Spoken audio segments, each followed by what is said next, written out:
Good morning all of you. Welcome to exam Dena YouTube channel में आपका स्वागत है। यह एक एजुकेशनल यूट्यूब चैनल है।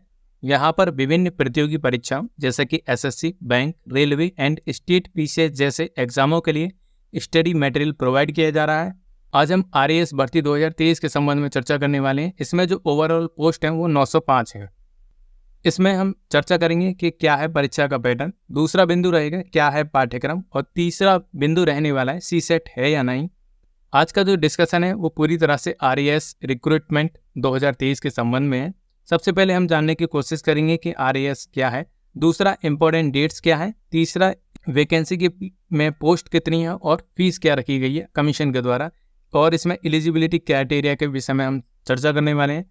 पांचवा जो पॉइंट रहेगा वो पेपर का पैटर्न क्या है एंड इसका सिलेबस क्या है। किसी भी एग्जाम को क्वालिफाई करने के लिए उसका पैटर्न जानना और उसके सिलेबस को जानना बहुत जरूरी है। और जो छठा बिंदु रहेगा वो लास्ट ईयर की हम कट ऑफ को डिस्कस करने वाले हैं। यदि आप इस वीडियो का पीडीएफ डाउनलोड करना चाहते हैं तो आप हमारे डिस्क्रिप्शन बॉक्स से इस वीडियो का पीडीएफ डाउनलोड कर सकते हैं, या फिर स्क्रीन पे दिए गए इस बार कोड को स्कैन करके आप हमारे टेलीग्राम चैनल को ज्वाइन कर सकते हैं। चलिए शुरू करते हैं।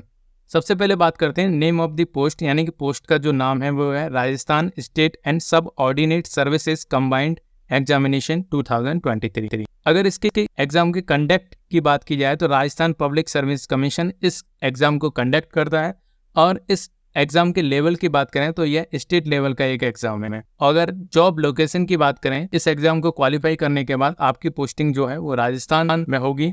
और फ्रीक्वेंसी की बात की जाए तो ये एग्जाम एक वर्ष में एक बार दिया जाता है। यदि टोटल पोस्ट की बात करें तो इसमें 905 पद हैं, जिनको दो भागों में विभाजित किया गया है। पहला है स्टेट सर्विस, दूसरा है सब ऑर्डिनेट सर्विस। अगर स्टेट सर्विस की बात करें तो इसमें 424 पद हैं, जिसमें प्रमुख पद हैं राजस्थान एडमिनिस्ट्रेशन सर्विस के 67 पोस्ट हैं, और राजस्थान पुलिस सर्विस की 60 पोस्ट हैं, राजस्थान अकाउंट सर्विस की 130 पोस्ट हैं, राजस्थान ट्रांसपोर्ट सर्विस की 10 पोस्ट हैं, और राजस्थान कोऑपरेटिव सर्विस की 46 पोस्ट हैं। और जो अदर वैकेंसी बची हैं उनमें से 1 पोस्ट 2 पोस्ट इस तरह से हैं।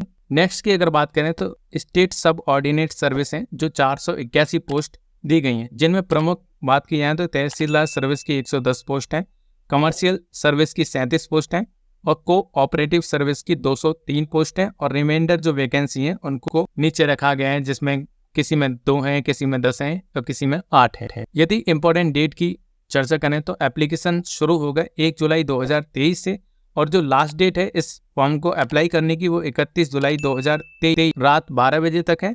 और करेक्शन डेट की बात करें, यदि हम इस तरह के फॉर्म को अप्लाई करते हैं तो जल्दबाजी में जो डेट होती हैं, जैसे कि डेट ऑफ बर्थ है, डेट ऑफ बर्थ की जगह हम आज की डेट है वो डाल देते हैं, जिसकी वजह से हमारा फॉर्म एरर आ जाता है। और आयोग ने जो करेक्शन डेट दी है वो विदिन 10 डेज, यानी कि जब आप फॉर्म को अप्लाई करते हैं उसके 10 दिन के अंदर अंदर आपको उसमें करेक्शन कराना होगा after the last date of the form. और जो करेक्शन की जो फीस रखी गई है कमीशन के द्वारा वो 500 रुपीज है। अगर बात करें इसके एग्जाम डेट की तो सितंबर अक्टूबर 2023 में इसका एग्जाम होने वाला है। यदि आज से बात करें तो लगभग इसमें 3 मंथ आपको प्रिपरेशन के लिए दिए गए हैं। यदि एप्लीकेशन की जो फीस है उसको देखें तो जनरल, अनरिजर्व, ओबीसी और क्रीमी लेयर के लिए 600 रुपये है, SC ST और TSP, SC ST और EWS के लिए 400 रुपये है, फिजिकल हैंडीकैप जो हमारे भाई और बहन दिव्यांग हैं उनके लिए 400 रुपये की फीस इसमें अनाउंस की गई है। आप इस फीस को डेबिट कार्ड, क्रेडिट कार्ड या नेट बैंकिंग के तहत ऑनलाइन पे कर सकते हैं। यदि एज क्राइटेरिया की बात करें तो age calculate on the basis of 1 जनवरी 2024, यानी कि जो आपकी एज है वो 1 जनवरी 2024 से कैलकुलेट की जाएगी। इसमें जो मिनिमम एज रहेगी वो 21 वर्ष रहेगी, और जो मैक्सिमम एज है वो 40 वर्ष रहेगी। अब बात करें एज रिलैक्सेशन जो दिया गया है कमीशन के द्वारा for SC ST OBC Rajasthan domicile है जिनके पास, उनको 5 वर्ष का इसमें एज रिलैक्सेशन दिया गया है। फॉर SC ST OBC यानी जिनके पास राजस्थान का डोमिसाइल है और फीमेल है उनके लिए 10 वर्ष का इसमें एज रिलैक्सेशन दिया गया है। Women belonging to general category, यानी कि जो महिलाएं जनरल कैटेगरी से बिलोंग करती हैं उनको 5 ईयर का इसमें एज रिलैक्सेशन दिया गया है। फॉर जनरल PH यानी कि जो फिजिकल हैंडीकैप्ड हैं, जो दिव्यांग हैं, जो जनरल कैटेगरी से आते हैं उनके लिए 10 साल का एज रिलैक्सेशन है, और OBC से आते हैं उनके लिए 13 वर्ष का, और जो SC ST से जो PH आते हैं यानी कि फिजिकल हैंडीकैप्ड आते हैं उनके लिए 15 वर्ष का इसमें एज रिलैक्सेशन दिया गया है कमीशन के द्वारा। यदि बात करें एलिजिबिलिटी क्राइटेरिया की, तो इसमें एकेडमिक होना चाहिए, बैचलर डिग्री होनी चाहिए, यानी कि स्नातक स्तर पर आपके पास एक डिग्री होनी चाहिए, जिसमें बीए, बीकॉम, बीएससी आदि हो सकता है इन एनी स्ट्रीम। दूसरे पॉइंट की अगर बात करें तो आप फिजिकल एंड मेंटली फिट होने चाहिए, क्योंकि इसमें जो कुछ पोस्ट हैं वो जो पुलिस से संबंधित हैं, उसके लिए आपको फिजिकली फिट होना अनिवार्य है। यदि बात करें नेचर ऑफ द एग्जाम की, पेपर का जो लैंग्वेज है वो हिंदी और इंग्लिश दोनों में होने वाला है, और एग्जाम का मोड है वो ऑफलाइन रहेगा, और इसमें 1/3 की नेगेटिव मार्किंग, यानी कि 1/3 का नेगेटिव मार्किंग है। अगर एग्जाम पैटर्न की हम डिस्कस करें तो generally this exam is conducted in 3 different stages, यानी कि ये जो एग्जाम है वो 3 विभिन्न स्टेजों में होगा, जैसे कि prelims, mains and interview. RAS prelims की अगर बात करें तो ये एग्जाम ऑब्जेक्टिव होगा जो 200 नंबर का होगा, और ये इसका जो नेचर होगा वो क्वालिफाइंग होगा। अब इसके सब्जेक्ट की बात करें तो इसमें general awareness and general science होगा, जिसमें 150 क्वेश्चन आपसे पूछे जाएंगे। ओवरऑल जो मार्क्स रहेंगे वो 200 नंबर का पेपर रहेगा, और इसमें जो समय दिया गया है, यानी कि जो ड्यूरेशन दिया गया है वो 3 आवर का आपको समय मिलेगा। और नेगेटिव मार्किंग की बात की जाए तो इसमें नेगेटिव मार्किंग है, और 1/3 की, यानी कि 1/3 की इसमें नेगेटिव मार्किंग है।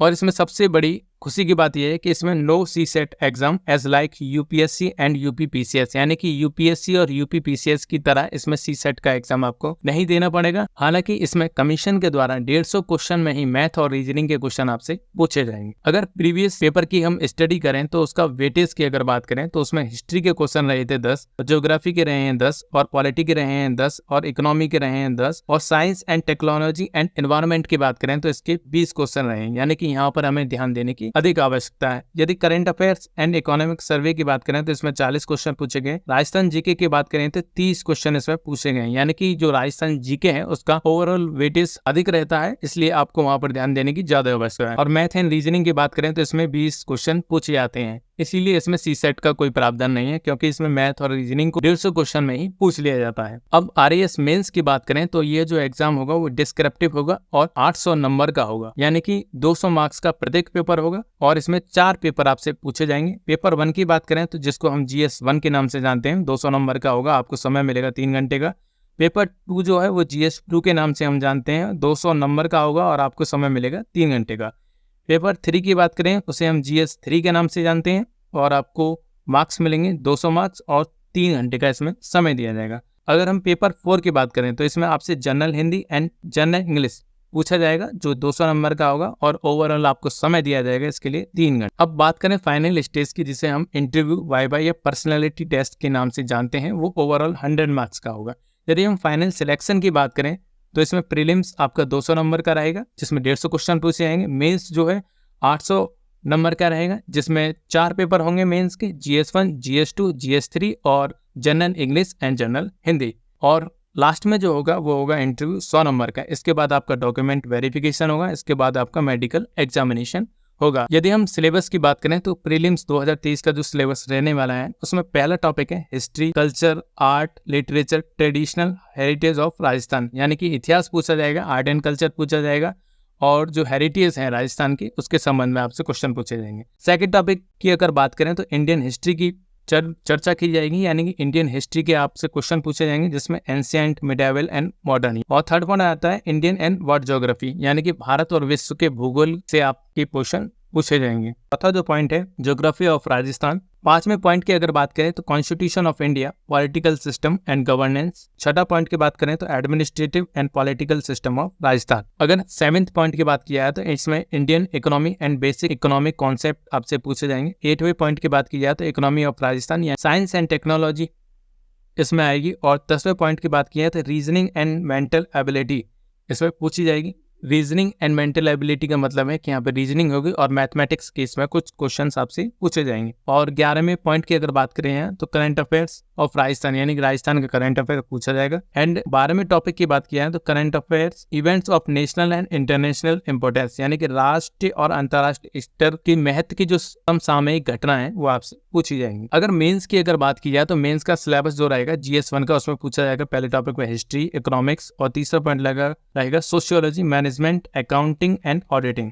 GS2 की बात की जाए तो एडमिनिस्ट्रेटिव एथिक्स। सेकंड पॉइंट है general science and technology. Third point रहेगा अर्थ साइंस। यदि GS3 की बात की जाए तो इसमें Indian political system, world politics and current affairs. Next point रहेगा concept, issue and dynamic of public administration and management, और थर्ड पॉइंट रहेगा sports and yoga, behaviour and law. अगर 4 पेपर की बात करेंगे जिसे हम GS 4 है, उसको हम यहाँ पर general Hindi and general English के नाम से जानते हैं। यदि जनरल हिंदी की बात की जाए तो इसमें grammar and usage, comprehension, translation, precis, composition and letter writing, यानी कि व्याकरण और उसके प्रयोग। दूसरा पॉइंट है इसमें संप्रेषण। तीसरा है इसमें अनुवाद करना यानी कि ट्रांसलेशन। चौथा पॉइंट है वाक्य शुद्धि। और 5वें पॉइंट की बात की जाए तो कंपोजिशन, जिसमें लेटर राइटिंग यानी पत्र लेखन आदि इसमें पूछा जाएगा। ठीक इसी प्रकार इंग्लिश में है। यदि हम लास्ट ईयर कट ऑफ की बात की जाए तो ये कट ऑफ है जो प्रीलिम्स की है। जनरल की अगर बात की जाए तो 78.70 पर रुकी थी मेल की। ओबीसी की बात की जाए तो 95 पर रुकी थी। एससी की बात की जाए तो 71.75 पर रखी थी। और एसटी की बात की जाए तो 76.31 पर रुकी थी। ओवरऑल अगर सितंबर अक्टूबर में यदि इसका एग्जाम होता है तो हमारे पास ओवरऑल 3 मंथ है for the preparation of this examination. अगर मेंस की कट ऑफ की बात करें तो आउट ऑफ 800 यानी कि 800 में से जनरल के जो मार्क्स हैं वो 345, ओबीसी की जो लगी थी वो 364 पर, एससी की लगी 331 पर, एसटी की लगी 336 पर यह मेरिट लगी है। यह जो हमारी टीम कोशिश करती है कि आपको दी गई खबरों में एक भी गलती ना हो, लेकिन यदि किसी सोर्स या ह्यूमन एरर की वजह से ऐसी कोई गलती हो जाती है तो इस वीडियो के कमेंट बॉक्स में उस गलती को सुधार कर पिन कर दिया जाता है, जो आपको कमेंट बॉक्स में सबसे ऊपर दिखाई देता है। Thanks for watching this video and boost your knowledge for your upcoming examination.